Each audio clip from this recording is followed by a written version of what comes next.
Colligative property relative lowering in vapour pressure को continue करते हुए आज हम लोग डिस्कस कर रहे हैं measurement of vapour pressure lowering, वाष्प दाब अवनमन का मापन। वाष्प दाब अवनमन के लिए दो प्रकार की विधियां हैं, स्थैतिक विधि static method and dynamic method गतिकीय विधि। पहले हम लोग डिस्कस करते हैं स्थैतिक विधि, डिफरेंशियल मैनोमेट्रिक मेथड। यहाँ आप ये फिगर देख रहे हैं, इस फिगर में दो बल्ब हैं ए और बी। बल्ब ए में विलयन भरा हुआ है और बल्ब बी में कोई विलायक भरा हुआ है। जिस विलायक में ये विलयन बनाया गया है वही सेम विलायक बल्ब बी में भरा हुआ है। ये दोनों बल्ब आपस में एक यू ट्यूब से जुड़े हुए हैं। इस यू ट्यूब के अंदर जो है ये वाली यू ट्यूब है, ये मैनोमीटर का काम करेगी। जनरली मैनोमीटर में मरकरी भरा होता है, बट यहाँ इस मेथड में मरकरी के स्थान पर कोई और कम घनत्व वाला अवाष्पशील द्रव जैसे बीटा ब्रोमो नेफ्थलीन एपिजोन तेल आदि भरा हुआ होता है। अब इस उपकरण को एक ताप स्थापी थर्मोस्टेट में रखकर निर्वात किया जाता है, अर्थात ऊपर से जो भी एयर वगैरह है उसको इस पंप की मदद से, ये पंप लगा हुआ है, इस पंप की हेल्प से निर्वात क्रिएट कर दिया जाता है, जिससे अंदर कोई भी वायु या कोई और घुली हुई गैस है वो सब बाहर निकल जाती हैं, ताकि जब हम मेज़रमेंट करें तो केवल विलायक की वाष्प ही अंदर रहे। उसके बाद ये टोंटियाँ T1 T2 जो लगी हुई हैं, ये इनको टैप्स को इनको बंद कर दिया जाता है और फिर अब इन नलियों में सिर्फ विलायक की ही वाष्प आएगी, क्योंकि विलेय तो अवाष्पशील है। इस सिस्टम को इसके पश्चात कुछ समय के लिए ऐसे का ऐसा रख दिया जाता है और कुछ समय पश्चात साम्यावस्था आ जाएगी। अब जैसा हमने relative lowering in vapour pressure term में पढ़ा था कि विलायक की साइड वेपर प्रेशर अधिक होगा एज कंपेयर टू विलयन वाली साइड। उससे क्या होगा, आप देख रहे हैं ये द्रव के लेवल में फ़र्क आ गया। यू ट्यूब, इस यू ट्यूब में पहले हमने स्टार्टिंग में जब द्रव भरा था तो लेवल बराबर था, जब साम्यावस्था आ जाएगी तो आप देख रहे हैं लेवल में अंतर आ चुका है, इधर और इधर के लेवल में ये अंतर है। ये जो अंतर है ये हमें directly lowering in vapour pressure बता रहा है, क्योंकि इधर वेपर्स ज़्यादा थे, विलायक वाली साइड वेपर्स ज़्यादा थे, उन्होंने इस विलयन मैनोमीटर ट्यूब के जो है द्रव को ज़्यादा पुश किया, जिससे इसका लेवल नीचे चला गया और उधर लेवल थोड़ा बढ़ गया, जिससे दोनों तरफ लेवल का अंतर आ गया। और ये अंतर ही हमें रिलेटिव जो है लोअरिंग इन वेपर प्रेशर के बारे में बताता है। और जब शुद्ध विलायक का वाष्प दाब ज्ञात करना तो उसके लिए हम सिंपल बैरोमेट्रिक मेथड आदि जो हम नॉर्मली वेपर प्रेशर ज्ञात करने के लिए यूज़ करते हैं उनसे डिटरमिन करते हैं। तो यहाँ आपने देखा कि इक्विलिब्रियम स्थापित करने के लिए एज इट इज सिस्टम जो है वो रखा गया, इसलिए इसको स्थैतिक विधि कहते हैं। सेकंड विधि है गतिक विधि, डायनामिक मेथड।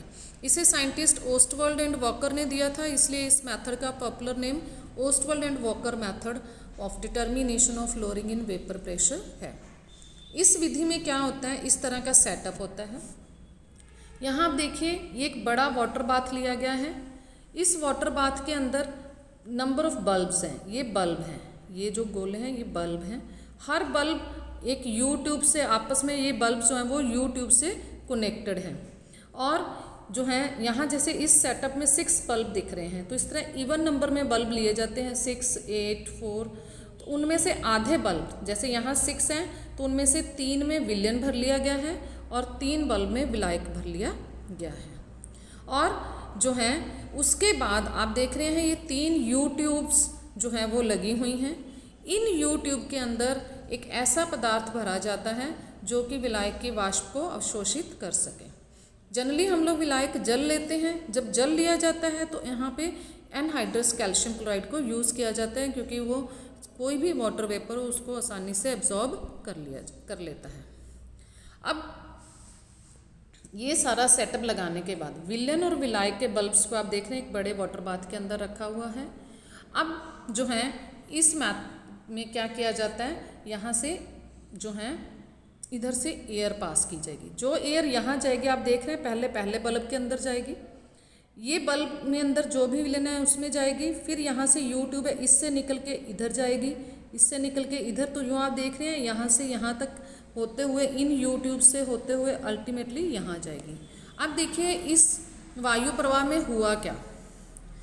पहले ये विलेन में से पार करी, जब ये जो है ड्राई एयर विलेन में से पास करी तो विलेन के बल्ब जो है यहाँ फिगर में वाटर बाथ के अंदर रखे हुए हैं, तो इसलिए हमें पूरे भरे हुए लग रहे हैं। ये बल्ब आधे आधे भरे होते हैं, ऊपर की आधी जगह खाली होती है और वहाँ पे विलायक की वाष्प होती है। तो वो विलायक की वाष्प को ये ड्राई एयर एब्जॉर्ब कर लेगी पहले विलेन में, क्योंकि पूरी तरह से सैचुरेट नहीं हो पाती, इसलिए नंबर ऑफ बल्ब लिए जाते हैं। फिर यहाँ पे पहले बल्ब से पूर्ण सैचुरेशन नहीं होगा तो अगले बल्ब में से कुछ एयर वेपर्स को एब्जॉर्ब कर लेगी, फिर अगले बल्ब में से कुछ वेपर्स को एब्जॉर्ब कर लेगी। तो इस तरह विलेन के 3-4 बल्ब में से जब जाती है तो विलेन के ऊपर जो विलायक की वाष्प होती है वो एक तरह से उससे पूर्ण रूप से सैचुरेट हो जाती है। अब यहाँ पे क्योंकि विलेन के कंपैरेटिवली विलायक का वेपर प्रेशर ज़्यादा है, तो जब वो विलायक वाले में जाएगी तब और अधिक जो है वो एयर जो है उसको वाष्प मिलेंगे, तो उन वाष्प को भी वो ले लेगी। तो इस तरह एक पूरे ग्रुप ऑफ बल्ब्स में से निकलते हुए जो है वो जाती है। अब यहाँ से इतने बल्ब में निकलने के बाद वायु जो है वो वेपर से पूरी तरह सैचुरेट हो चुकी होती है, संतृप्त हो चुकी होती है। फिर इस एयर को जब ये एनहाइड्रस कैल्शियम क्लोराइड वाली नलियों में से गुजारा जाता है, क्योंकि अब कैल्शियम क्लोराइड क्या करेगा, इस एयर में से वाटर वेपर्स को एब्जॉर्ब कर लेगा। तो यहाँ से निकलते हुए पहले में हो सकता है पूरी तरह एब्जॉर्प्शन ना हो, इसलिए नेक्स्ट में, फिर नेक्स्ट में जाते जाते अल्टीमेटली लास्ट में से जब निकलेगी तो ये वाटर वेपर्स का पूर्ण रूप से अवशोषण कर लेगा। तो जब बाहर निकलेगी वापस शुष्क वायु निकलेगी।